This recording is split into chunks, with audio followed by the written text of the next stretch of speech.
नमस्कार, मैं हूं राकेश कुमार। आप देख रहे हैं मत अभिमत। नगर निकाय चुनाव बिहार का जो होने वाला था उसे रद्द कर दिया गया चुनाव आयोग द्वारा। कारण था कि हाईकोर्ट ने अपना डिसीजन जो दिया था उसके बाद संभव नहीं था कि इस तिथियों पर, जो तिथि पहले से सुनिश्चित था 10 तारीख और 20 अक्टूबर को, ये संभव नहीं था। तो खैर, लेकिन उसके बाद तमाम तरह की बातें आई। बिहार सरकार द्वारा हुआ कि वो हाई कोर्ट के डिसीजन के खिलाफ सुप्रीम कोर्ट जाएगा। आज इसको लेकर एक चैनल पर जो बिहार सरकार की तरफ से वकालत कर रहे हैं, दिल्ली के सुप्रीम कोर्ट के वकील हैं विकास सिंह, उन्होंने एक बयान दिया है। उन्होंने ये कहा है कि हाई कोर्ट ने जो डिसीजन दिया वो गलत है, या एक जगह उन्होंने यहाँ तक कह दिया कि हाईकोर्ट के जज ने समझा ही नहीं कि सुप्रीम कोर्ट ने क्या कहा था।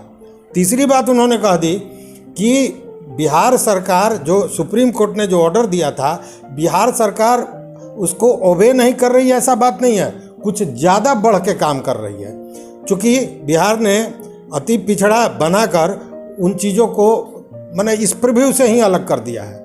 खैर, अब ये तमाम तरह की बातें आ रही हैं और जहां हाईकोर्ट के मामले को ही चैलेंज किया जा रहा है, उस स्थिति में इस पर जानना ज़रूरी है, स्पष्ट होना चाहिए कि आखिर मामला क्या है। इसको लेकर आज हम बात करेंगे डॉक्टर शंभुनाथ सिकारिया से, जो इन मामलों पर गहरी नज़र रखे हुए हैं और अच्छी पकड़ है। तो डॉक्टर साहब, पहले ये बताइए कि अभी जो विकास सिंह जो अधिवक्ता हैं, उन्होंने जो बयान दिया है वो उसको आप कैसे देखते हैं? क्या हाईकोर्ट ने समझा ही नहीं सुप्रीम कोर्ट के ऑर्डर को? देखिए, श्री विकास बाबू एक बहुत बड़े अधिवक्ता हैं और उन्होंने क्या कहा ये तो मैं नहीं कहूँगा, परंतु विकास बाबू वादी की तरफ से, प्लेंटिफ की तरफ से सुप्रीम कोर्ट में बहस कर रहे थे और उनके बहस के बाद सुप्रीम कोर्ट ने हाई कोर्ट को अपने आदेश के आलोक में निर्णय पास करने को कहा। पटना हाई कोर्ट में, मतलब सुप्रीम कोर्ट में बिहार सरकार के खिलाफ थे विकास बाबू, पटना हाई कोर्ट में बिहार सरकार के पक्ष में और वादी के खिलाफ थे। अब यह भी एक मामला बड़ा नजरिया का है कि इतने बड़े मामले में दोनों जगह दो तरह से उन्होंने निर्णय लिया और दो तरह से काम किया। तो विकास बाबू जिस बात को आज कह रहे हैं कि हाई कोर्ट ने नहीं समझा, तो ये तो विकास बाबू बिहार सरकार के तरफ से ही थे ना हाई कोर्ट में, तो क्या तो विकास बाबू समझा नहीं पाए? अगर समझा नहीं पाए तो क्या उम्मीद हो सकती है कि सुप्रीम कोर्ट को भी समझा पाएंगे कि नहीं? सरकार के पक्ष में उन्होंने जो कहा कि सुप्रीम कोर्ट में यह जाते स्टे हो जाएगा, तो आगे उन्होंने जो अभी कहा है लाइव सिटी चैनल पर कि साहब बिहार सरकार को निर्णय लेना है कि वो सुप्रीम कोर्ट जाएगी कि नहीं जाएगी। बिहार सरकार गठन करके आयोग का फिर इस पर निर्णय लेगी। तो सब बातें विकास बाबू की एक दूसरा से कंट्रोवर्सी है। वह महान जो है सो शिक्षाविद हैं और हम लोग उनका एक वरिष्ठ अधिवक्ता होने के नाते हम लोग उनका सम्मान करते हैं। पर हमारी समझ में पटना हाई कोर्ट ने सुप्रीम कोर्ट के आदेश का अनुपालन सुनिश्चित किया है और सुप्रीम कोर्ट ने जो निर्णय दिया है उस पर भी महाराष्ट्र और मध्य प्रदेश के द्वारा स्टे नहीं लिया जा सका। बिहार सरकार के पास चूंकि राजनीतिक हलकों में यह बहुत बड़ी समस्या है कि वह बिना रिजर्वेशन के चुनाव करावे, और विकास बाबू के ऊपर मेरा कोई कमेंट नहीं है। जो बात मुझे समझ में आई, जो उन्होंने कहा, वही मैं आपको बता रहा हूँ। विकास बाबू ने तो ये कहा कि जो जजमेंट है सुप्रीम कोर्ट का, वो बिहार के मामले में अप्लाई ही नहीं करता है। ये बात उन्होंने पटना हाई कोर्ट को नहीं समझा पाए, तो सुप्रीम कोर्ट से वही जजमेंट बिहार सरकार के विरुद्ध लेके पटना हाई कोर्ट आए तब इस पर मैं क्या कमेंट करूं।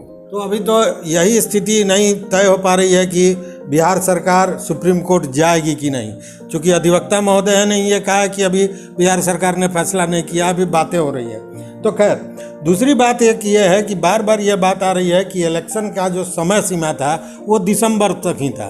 तो क्या दिसंबर तक इन परिस्थितियों में चुनाव हो सकता है, और नहीं हो सकता है तो उसका क्या होगा आगे? देखिए, दिसंबर तक था ये बात ठीक है, ये तो एडमिनिस्ट्रेटर बहाल है। और मैं आपको याद कराऊं, 1993 में एक लंबी अवधि के बाद नगर निकाय के चुनाव हुए थे।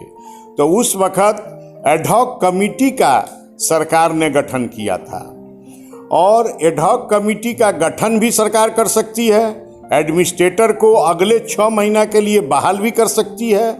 और अभी इस चुनाव के पहले एडमिनिस्ट्रेटर बहाल होने के पूर्व एक संचिका जो थी वो पूरे बिहार लेवल पर बढ़ी थी, पंचायत चुनाव की तरह, कि पूर्व से पंचायत चुनाव में भी पंचायत चुनाव के बिंदु पर विलंब में पंचायत की कमेटी को एक बार पुनः एक्सरसाइज टिल इलेक्शन का आदेश दिया गया था इसी 21 में। उसी पर नगर निकाय की संचिका भी बढ़ी हुई है कि साहब जो पुरानी टीम है उसको अगले चुनाव तक संचालन किया जाए। इस संबंध में भी मुझे जानकारी मिली है कि कल शायद उप मुख्यमंत्री जी ने बिहार के सभी नगर निकाय के लोगों से मिलने की उम्मीद की है।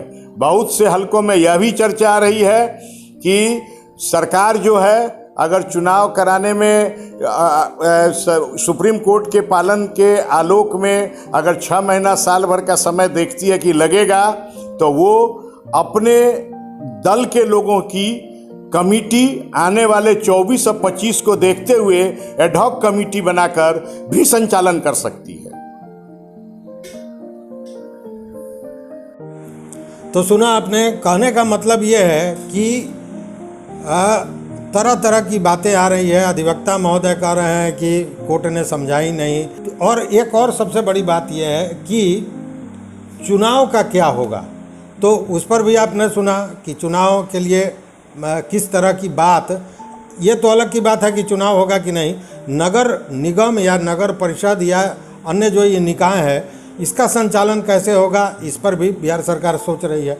तो देखते हैं कि आगे क्या होता है। बिहार सरकार जाती है सुप्रीम कोर्ट या नहीं जाती है, अभी ये अधर में है। ये केवल कयास लगाया जा रहा है कि बिहार सरकार सुप्रीम कोर्ट जाएगी ही, चूँकि अभी तक इस तरह का कोई निर्णय नहीं हुआ है। तो बहुत बहुत धन्यवाद, देखते रहिए मत अभिमत। नमस्कार।